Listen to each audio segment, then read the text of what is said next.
जय श्री राम। हम रामचरितमानस में अयोध्या कांड की 370वीं चौपाई पर पहुंच गए हैं और बहुत अच्छा लग रहा है। दिन पे दिन भगवान के साथ जुड़ते चले जा रहे हैं। तो आगे बढ़ते हैं, 217 चौपाई शुरू करते हैं। सबसे पहले बोलेंगे मंगल भवन मंगल हारी, द्रबहु सो दशरथ अजर बिहारी, दीन दयाल बेरद संभारी, हरो नाथ मम संकट भारी।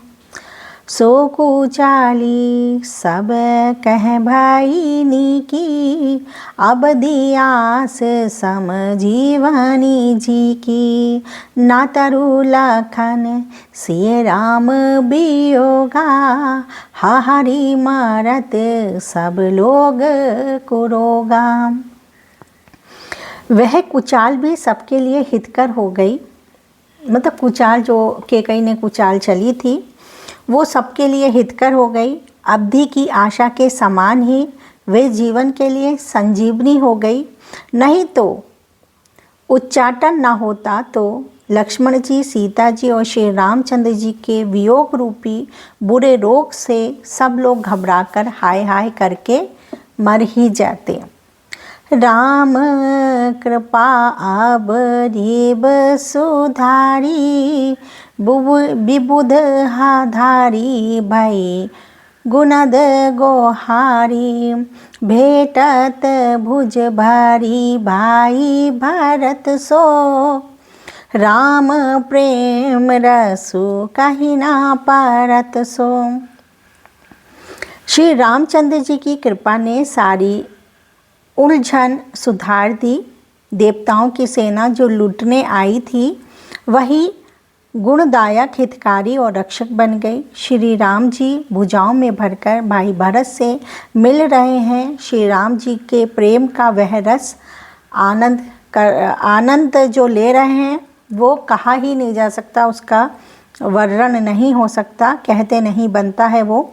तन मन वचन उमग अनुरागा, धीर धुरंधर धीरजु त्यागा, बारिज लोचन मोचत बारी, देखी दशासुर सभा दुखारी। तन, मन और वचन तीनों में प्रेम उमड़ पड़ा। धीरज की धुरी को धारण करने वाले श्री रघुनाथ जी ने भी धीरज त्याग दिया। वे कमल सदृश नेत्रों से प्रेम भरी आंसुओं की प्रेम अश्रु जो थे उनके आंखों में आ गए, जल बहाने लगे। उनकी यह दशा देखकर देवताओं की सभा दुखी हो गई। पूरा समाज दुखी मतलब इसलिए हो गया कि देखो सब लोग प्रेम में मग्न हो गए, तो प्रेम के अश्रु सभी के आंखों में आ गए, तो इसलिए थोड़ा सा मन सबका व्याकुल हो गया। मुनिगण गुण दूर धीर जानक से, ज्ञान अनल मन कसे कनक से, जय विरंची निर्लेप उपाय, पद्मु पात्र जिमि जग जल जाए। मुनिगण गुरु वशिष्ठ जी और जनक जी सरीख है, धीर धुरंधर जो अपने मनों को ज्ञान रूपी अग्नि में सोने के समान कस चुके थे, यानी इतना कंट्रोल वो कर चुके थे कि हमें बिल्कुल भी धीरज नहीं खोना है, इतने ज्ञानी होने के बावजूद। जिनको ब्रह्मा ने निर्लेप ही रचा और जो जगत रूपी जल में कमल के पत्तों की तरह ही जगत में रहते हुए भी जगत से अनासक्त थे, उनमें जगत में रहते हुए भी जगन के प्रति जरा सा भी मोह नहीं था, आसक्ति नहीं थी, बिल्कुल भी जगत में रहते हुए भी जगत से विमुख थे, पैदा हुए। तेऊ बिलो की रघुबर, भरत प्रीति अनूप अपार, भय मगन मन तन बचन सहित विराग विचार। वे भी श्री राम जी और भरत जी के उपमा रहित अपार प्रेम को देखकर वैराग्य और विवेक सहित तन मन वचन से उस प्रेम में मग्न हो गए। मंगल भवन आमंगल हारी, रवहु सो दशरथ अजर बिहारी, दीन दयाल बिरद संभारी, हरो नाथ मम संकट भारी, उमा सहित सिया जपति पुरारी, मंगल भवन अमंगल हारी। जहाँ जनक गुर गति माती भोरी, प्रकृत प्रीति कहत बड़ी खोरी, बरनात रघुवर भरत वियोगु, सुनी कठोर कवि जाने लोगु। जहाँ जनक जी और गुरु वशिष्ठ जी की बुद्धि की गति कुंठित हो गई, उस दिव्य प्रेम को लौकिक कहने में बड़ा दोष है। श्री राम जी और भरत जी के वियोग का वर्णन करते सुनकर लोग कवि को कठोर हृदय समझने लगे कि कितना कठोर हृदय है कि वो उस दृश्य को लिख पा रहा है, कर पा रहा है, क्योंकि सब लोग अधीर हो गए, पर वो कवि जो है उस चित्रण को लिख रहा है, तो वो कितना कठोर है जो वो लिख पा रहा है। सो सकोच रसो अकत सुबानी, समाओ सने हो सुमिर सकुचानी, बेटी भरतु रघुवर समुझाए, पुनि रिपु दवनु हारिष ही लाए। वह संकोच रस अकथनीय है, अतएव कवि की सुंदर वाणी उस समय उसके प्रेम को स्मरण करके सकुचा गई। भरत जी को भेंट कर श्री रघुनाथ जी ने उसको समझाया, फिर हर्षित होकर शत्रुघ्न जी को हृदय से लगा लिया। सेवक सेवक सचिव भरत रुख पाई, निज निज काज लगे सब जाई, सुनि दारुण दुख दूहु समाजा, लगे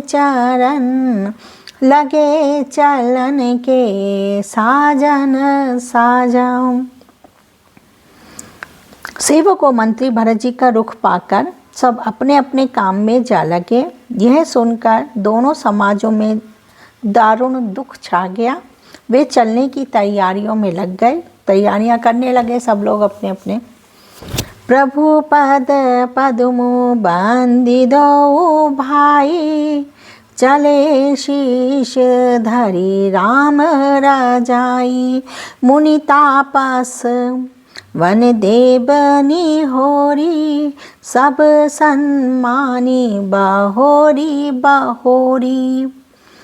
प्रभु के चरण कमलों की वंदना करके तथा श्री रामचंद्र जी की आज्ञा को सिर पर रखकर भरत शत्रुघ्न दोनों भाई चले। मतलब जो पादुका थी उनको सिर पर रखते हुए, उनकी सारी आज्ञा को समझते हुए, ध्यान करते हुए वो आगे बढ़े। मुनि तपस्वी और वन देवता सबका बार बार सम्मान करके उनकी विनती की। लख नहीं बेटी प्रणाम करी, सिर धरी सिए पदि धूरी, चले सप्रेम शीस सुनी, सकल सुमंगल मूरी। फिर लक्ष्मण जी को क्रमशः भेंट कर तथा प्रणाम करके और सीता जी के चरणों की धूलि को सिर पर धारण करके और समस्त मंगलों के मूल आशीर्वाद सुनकर वे प्रेम सहित चलने लगे। तो यहाँ पर उन्होंने भेंट कर ली है लक्ष्मण जी से और सबको प्रणाम करते हुए माता सीता से भी मिलके और उनके चरणों की जो क्या कहते हैं धूल, जो भूमि के पास की मिट्टी को अपने सर पे धारण करके और सभी तरह के मंगलों से भरपूर आशीर्वाद लेके प्रेम से वो चलना शुरू कर दिया। मंगल भवन आमंगल हारी, द्रवहु सो दशरथ अजर बिहारी। दीन दयाल बिरज सांबारी, हरो नाथ मम संकट भारी। तो आज हमने 2 चौपाइयाँ कंप्लीट करी हैं, 317 और 318। तो धीरे धीरे हम ये कंप्लीट कर रहे हैं, पूरा होने वाला है ये, थोड़ी सी चौपाइयाँ रह गई हैं अयोध्या कांड में। तो कल फिर हम मिलेंगे, पढ़ेंगे चौपाई। तब तक बोलते हैं जय श्री राम।